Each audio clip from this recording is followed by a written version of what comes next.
O Ministério da Educação anunciou ontem o reajuste de 15% do piso salarial de professores nas redes sociais. O chefe da pasta, o Camilo Santana, disse que assinou portaria que fixa o valor de R$ 4.420,55 como mínimo da remuneração. Aumentou cerca de 15%. Inclusive, o valor é de R$ 574,92 maior do que o que era cogitado anteriormente. No ano passado, o piso era de R$ 3.845,63, depois de um aumento de mais de 30% que foi assinado pelo Jair Bolsonaro, o ex-presidente do Brasil. A valorização dos nossos profissionais da educação é fator determinante para o crescimento do nosso país, escreveu o ministro da Educação no Twitter. Começa com o Kim Rafael. Olha só que interessante, né? O Bolsonaro, que é o genocida, que não se preocupa com os servidores, etc., aumentou 33% e esse governo 15%. Mas vamos lá, não vamos disputar, né? Porque hoje o atual presidente é o Lula, então vamos falar do governo dele. É importante, eu acho que vai ser interessante sim para os professores. A gente sempre acaba falando aqui nessa bancada que os professores acabam sendo muito prejudicados com baixo salário. E desde o ano passado, quando foi realmente aumentado para esses 33% e agora mais 15%, a gente tem que realmente dizer que os professores estão merecendo aí um salário adequado para a sua categoria. Mas aí tem um negócio aqui, um ponto-chave, né? O Supremo Tribunal Federal. O que tem a ver, né, o Supremo Tribunal Federal? O ano passado nós tivemos o episódio do Barroso, quando teve lá o piso da enfermagem, né? Que dele suspendeu, né? Aí ele virou legislador do nada. Aí eu quero ver como é que vai ser essa resposta desse ano, né? Do STF sobre essas questões relacionadas ao governo Lula. E o legislativo atual agora, que vai tomar posse em fevereiro. Eu acho que vai ser interessante a gente medir essas forças. Se o STF realmente tinha uma pessoa preferida, né, para assumir a presidência do Brasil, nós vamos ver a partir desse ano. Então é bom a gente ficar bem atento e os olhos bem arregalados para isso, porque isso vai ser muito interessante a gente comentar, se a gente, obviamente, não ser preso até lá. E até rimou. Pamela Bussolin, depois que o Bolsonaro aplicou esse reajuste de 33%, houve ampla manifestação de prefeitos, de governadores, enfim, falando que isso inviabilizaria as contas públicas do ponto de vista regional. Espera-se, talvez, manifestações congruentes nesse sentido a partir desse reajuste de 15% para o ano que vem? Passa a ser R$ 4.420 o piso do profissional de educação, tá? Isso aqui para 40 horas, tá? Daí a gente tem a conta para 20 horas e tem também, em tese, o valor que é ali para o auxiliar educacional, né? Os auxiliares de creche, que é um valor também de acordo com a carga horária, que aqui em Maringá, por exemplo, é de 30, o valor é proporcional, deveria ser proporcional nesse sentido. E aí, Pamela, politicamente, como é que isso vai vir? Então, Vitor, é justamente isso que eu ia falar e que eu quero ver qual vai ser o comportamento, né, dos prefeitos, né, que estão muitos, né, a gente viveu para ver, né, após um aumento aí para os professores, muita gente criticando, muita gente reclamando, dizendo que não tem dinheiro para pagar professor, que não seria viável, né, coisas que a gente assistiu aí no governo Bolsonaro. Né, 33% de aumento e, lógico, né, os nossos magnânimos ministros do STF que sempre se colocam contra, desde redução tributária até aumentos aí para classes essenciais, como o Kim mesmo citou, a questão aí do pessoal da enfermagem. Então, agora que esse aumento parte do governo Lula, né, claro que ficou pela metade ali do que foi dado no ano passado, mas também já é um aumento, é bem-vindo, como a gente, né, sempre defende aqui, essa classe merece ser valorizada, mas vai ser muito interessante ver o malabarismo ou então o silêncio total daqueles que encontram dificuldade em tudo, agora aceitando de muito bom grado esse aumento, viabilizando os pagamentos, bem quietinhos, bem diferente do que foi ano passado. Vai ser bem interessante, isso que eu quero assistir. Luiz Neto, bom dia primeiro, né? Bom dia, Vitor. O que eu queria dizer em relação a isso é que os professores têm que ser valorizados, a gente tem que valorizar, de fato. merecem sim aumento de salário, mas acho que é importante combinar com os municípios. A indignação dos prefeitos é extremamente legítima. Nós temos algo chamado limite prudencial, que é o valor que o prefeito pode gastar com o pessoal até 51% do orçamento. Alguns municípios não têm a capacidade para dar esse aumento e manter-se no limite prudencial. Lembrando que os prefeitos que fogem do limite gastam mais do que esse limite permite, ele incorre em improbidade administrativa, né? Porque a lei exige que seja dessa forma. Então, tudo isso precisa ser combinado, igual a Maringá. Essa questão, caso os prefeitos deem esse ajuste, sobe extremamente o limite prudencial. Quantos professores nós temos na rede em Maringá? Então, tudo isso precisa ser combinado, alinhado. É preciso ouvir a Confederação dos Prefeitos, é preciso ouvir as associações representativas. Nós temos a Frente Nacional dos Prefeitos, na qual o próprio prefeito de Maringá faz parte, prefeitos de grandes capitais e cidades com mais de 100 mil habitantes. E esse diálogo ele tem que ser constante, porque a realidade ela não acontece no Congresso Nacional, no Palácio do Planalto. A realidade está aqui nos municípios. Então, o município A tem condições, o município B já não, possivelmente talvez não tenha. Né? Então os municípios maiores se dão melhor nessa parte porque têm um maior fundo, recebem maiores recursos, porque esse dinheiro sai da educação, só que os menores, infelizmente, vão pagar o preço aí pela decisão dos nossos gestores. Ângelo Rigon. Antes eu gostaria de falar um negócio aqui que o vice-prefeito Edson Scabora enviou, que tem a ver com o que a gente acabou de conversar e com esse assunto também. Atualmente temos 600 crianças aqui em Maringá na fila de espera. 600 crianças, desde que eu estou na lida, eu nunca vi um número tão baixo de pessoas na fila de espera. Mas há 400 vagas, tem mais de 400 vagas. Isso pela compra de vagas. Em 2017, quando assumiu, o Scabora está falando, a prefeitura, cerca de 6 mil crianças estavam na fila. 6 mil crianças. Ou seja, foram criadas cerca de 3.700 vagas próprias e 2.300 vagas privadas. 3.700 vagas próprias equivale a mais ou menos 10 escolas novas.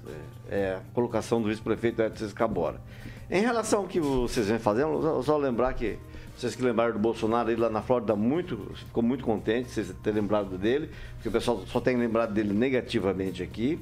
E cidade pequena, a gente tem o exemplo de Paysandu, por exemplo. Lá você aumenta o número de vereadores, tudo bem que é legal, dentro da lei, certinho, mas você tem um efeito cascata. Lá, desde o ministro do STF até o vereador que ganha aqui, na Pirapozinho do Sul, você tem uma série de aumentos que nos envergonham até. Do cara estar legislando em causa própria, de aumentar os gastos públicos. Aí quando vem um gasto com o professor, que é uma coisa essencial volto a falar, para o desenvolvimento do país, tem que estar preocupado com isso. Não! Isso cabe ao poder público acertar. Corta na própria carne, não é isso que os caras falavam? Vamos cortar na própria carne? Corte na própria carne. Beneficie a sociedade. Você beneficia a sociedade dando condições para profissionais tipo professores e os menos aquinhoados, coletores, o pessoal que trabalha de verdade, né? Você só vai beneficiar a comunidade quando você cortar na carne e privilegiar essa turma. Qualquer outra coisa, quem tem que se virar, não importa de que maneira, tem gente lá paga para isso, para pensar, tem um monte de secretaria. O governo, o poder público que se vire. Cabe a ele resolver os problemas comuns da sociedade. Fernando Tupan, bem-vindo. Esse piso para professores? Vitor Faria, eu acho que o governo Lula está mostrando que lado ele tem. Porque ele tem um lado que é professores e fim de papo. O trabalhador, aquele cara que fica ralando dia a dia, que é pedreiro, que é carpinteiro, trabalha fazendo o teu sushi, vai ficar recebendo uma nheca. Por que o salário mínimo da maioria dos trabalhadores tem que ser R$ 1.300 e os professores têm que ter R$ 4.500? É um trabalho como qualquer outro, como é meu trabalho, como é o trabalho do pedreiro. Uns trabalham mais. Eu discordo do Rigon que o professor rala muito, mas não chega ao esforço físico e os problemas de saúde que tem um trabalhador, por exemplo, que vai para uma obra. Tem muita diferença. Aqui no Brasil, eles estão pagando muito mal o trabalhador brasileiro e estão pagando muito bem o professor brasileiro. Nós precisamos achar uma média. Essa média tem que ser dada para todos e um aumento linear. Não pode ser um ganhar muito mais e outros ganharem pouquinho. Vamos ver qual vai ser o aumento que o Lula vai dar, porque ontem a Gleisi Hoffmann, que é presidente nacional do PT, deputada federal pelo Paraná, estava falando que o Bolsonaro acabou com a política trabalhista do primeiro mandato do presidente Lula. Aí falou que os sindicatos estavam reclamando. Mas quem está reclamando mesmo é o povo brasileiro, que acha que tem algumas classes que ganham mais e outras que ganham menos. O Lula precisa disso, dos pau-rapados, para poder controlá-los sem problema e soltar toda o verbo que estamos sem dinheiro e o pessoal acredita. Já os professores que têm mais estudos e, logicamente, estão mais rápidos no pensamento, sabem que todos podem ganhar igual. Nós temos que socializar a riqueza. Conclua, Tupã. Não apenas socializar a riqueza do governo estadual, mas de todos os trabalhadores vão ganhar mais parelho para ter social, coisa que não vai ter no governo Lula. Vitor Faria.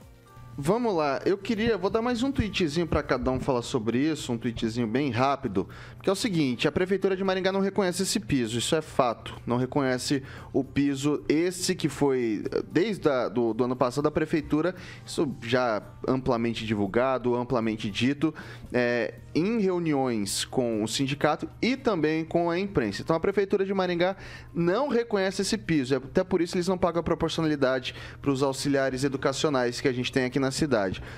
Um tweet pro Kim Rafael, vai pagar ou não vai pagar esse piso? Essa questão do proporcionalidade é porque não está prevista, né? Porque não está bem previsto. claro. Não, está previsto. Não está bem claro isso. Não, aí. mas está previsto.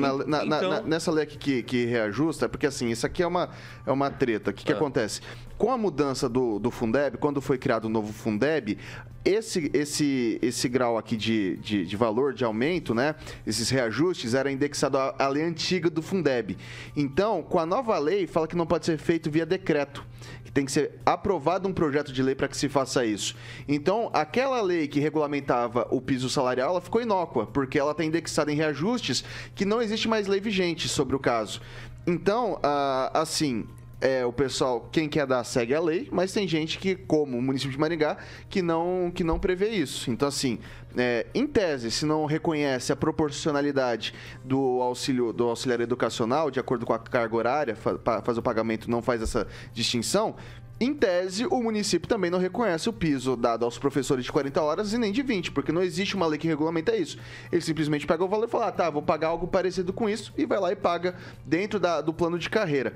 E isso por quê? Porque incide também em efeito cascata, né? Se você reajusta o piso, isso vale também para o pessoal que está aposentado. Então essa é a grande briga do município. Mas assim, não existe regulamentação feita, pelo menos na jurisprudência atual que eu vi das decisões mais recentes, depois do que teve aquele aumento de 33% do Bolsonaro. Kim Rafael, um tweet. Certo. A questão realmente relacionada a isso é como o Luiz Neto colocou aqui. Cada município tem a sua realidade. Então isso tem que ser respeitado, né? Tem município ali que não tem como manter ali os servidores, sobretudo nesses pisos aí que foram aumentados para 4.400 e pouco. Então, acho que isso tem que ser verificado também, mas não anula, né, a possibilidade de que esse reajuste é lícito e é possível para a maioria dos municípios do Brasil. Então, acho que isso tem que ser adequado em cada realidade do município e tocar a bola para frente e não fazer como alguns municípios que colocam aí penduricalhos para que não possa integrar, né, os seus salários bases e que, porventura,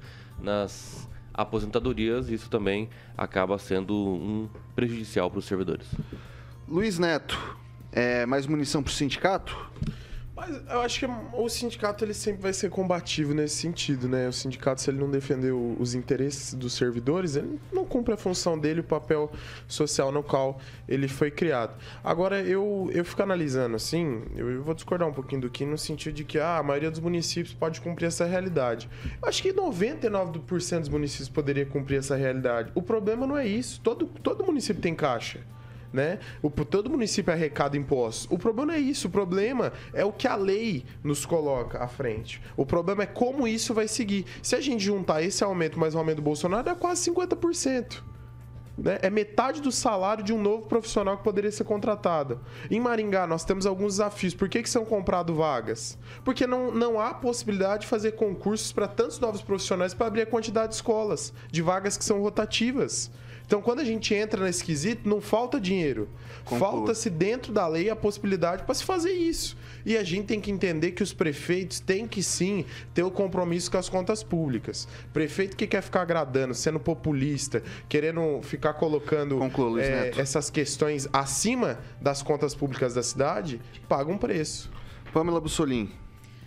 Vitor, por isso que eu defendo sempre um Estado enxuto, pequeno, né? Essa questão de salários aí de pessoas eleitas, de cargos, salários altíssimos, e em contrapartida a gente, por exemplo, né, para os professores fica discutindo aí se o professor deve ganhar aí 4, 3 mil reais, enquanto a gente tem pessoas aí no alto escalão que ganham mais de 50, né, juntando as benesses e tudo mais, né, salários que extrapolam o limite, né, estabelecido até pela Constituição. Então, por isso que a gente precisa ficar atento e sempre defender uma redução de impostos, redução de empresas aí que podem servir de cabide de emprego, como a gente sabe que acontece muito nas nossas estatais, ficar de olho nas nossas prefeituras, ficar de olho no governo do estado e também no governo federal. Se a gente tivesse um estado mais enxuto, se as nossas autoridades tivessem mais consciência e dissessem, não, eu vou gastar menos para poder pagar salários melhores, você pode ter certeza que todo mundo conseguiria pagar um bom salário aí para os professores. Mas fica difícil, né, o pessoal economizar. Fernando Tupan, 1 minuto. O que eu vou falar, Vitor Faria? É exatamente isso. O que a gente pode esperar de justiça social? Mas isso, apenas salário mais justo para todo mundo, vaga nas creches, ter comida na mesa, mas se você olhar, Vitor Faria, espera aí, nós estamos na metade do mês, hoje já passou, hoje é 16, já passamos metade do mês de janeiro. 3 semanas. O Brasil tem 1.500 presos políticos e a segunda crise já estourou no governo Lula, que na ministra do Turismo lá, que deu nota fiscal na campanha eleitoral, recebeu nota fiscal de gráficas que não existem. Então, o governo Lula começou falido, e se você vê, a diferença enorme que onde o Luiz Neto falou que não existem maneiras de você operacionar isso. É isso aí, Vitor Faria. Vai lá, Rigon, 1 minutinho. Tá bem rapidinho. Acho que o professor tem que ganhar bem. Pronto, acabou. As coisas se resolvem. Veja aí, por exemplo, o governo já está ensaiando a mudança a reforma tributária para esse primeiro semestre com o fim do IPI. O que vai mudar muito, vai compensar a mudança na reforma trabalhista. Então, para tudo se dá um jeito. Claro, se as autoridades quiserem. Só lembro o Juliano Emílio, que escreveu sobre o piso da enfermagem. O que a gente tem que ficar de olho. Porque esses conglomerados estão comprando hospitais aí e estão pagando abaixo do piso.